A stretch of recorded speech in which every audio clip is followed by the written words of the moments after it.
शुरुआत में जब दुनिया बिल्कुल नई थी, ईडन नाम का एक खूबसूरत बगीचा था। यह सबसे रंग बिरंगे फूलों, सबसे रसीले फलों और सबसे चहचहाते पक्षियों से भरा हुआ था। इस बगीचे में भगवान ने पहले दो लोगों आदम और हव्वा को बनाया। बगीचे में जीवन, खेल और आनंद के कभी न खत्म होने वाले दिन जैसा था। आदम और हव्वा ने इस अद्भुत जगह की खोज की, जानवरों के साथ बातें की, शानदार पेड़ों की छाया के नीचे आराम किया और बगीचे में अनगिनत पेड़ों के बीच सबसे मीठे फलों का आनंद लिया। अच्छे और बुरे के ज्ञान का पेड़ बाहर खड़ा था।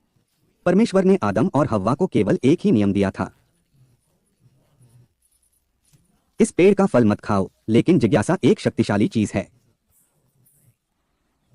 एक दिन एक डरपोक सांप हव्वा के पास आया। यह एक आकर्षक विचार फुसफुसाया, फल खाओ और तुम भगवान के समान बुद्धिमान हो जाओगे। आपको अच्छे और बुरे के बीच का अंतर पता चल जाएगा। फल बहुत आकर्षक, बहुत स्वादिष्ट लग रहा था और ज्ञान का वादा बहुत लुभावना था। ईव ने हाथ बढ़ाया, फल उठाया और काट लिया। उसने कुछ एडम को दिया, जिसने भी खाया। लेकिन जैसे ही उन्होंने फल का स्वाद चखा, उनकी आंखें एक ऐसे तरीके से खुल गईं जिसकी उन्होंने उम्मीद नहीं की थी। उन्होंने चीजों को अलग तरह से देखा और महसूस किया कि उन्होंने ईश्वर की अवज्ञा की है। उन्हें डर और शर्मिंदगी महसूस हुई, ऐसी भावनाएं जो उन्होंने बगीचे के आनंद में कभी नहीं देखी थीं।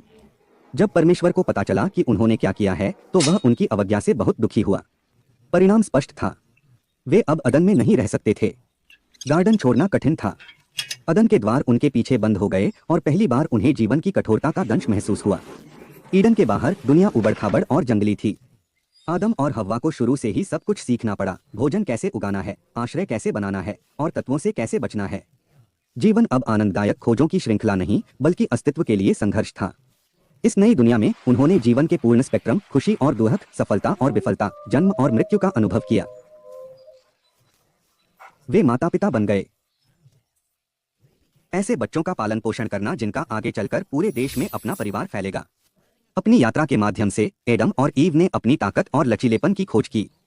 उन्होंने बढ़ती बुद्धिमत्ता के साथ प्रत्येक चुनौती का सामना किया, अनुकूलन करना सीखा, अधिक गहराई से प्यार करना और जीवन के क्षणभंगुर क्षणों को संजोना सीखा। उन्होंने अपने बच्चों को ईडन की कहानियां, अच्छे विकल्प चुनने और अपने कार्यों के परिणामों के साथ जीने का महत्व सिखाया। देखने के लिए धन्यवाद। अगले साहसिक कार्य में मिलते हैं।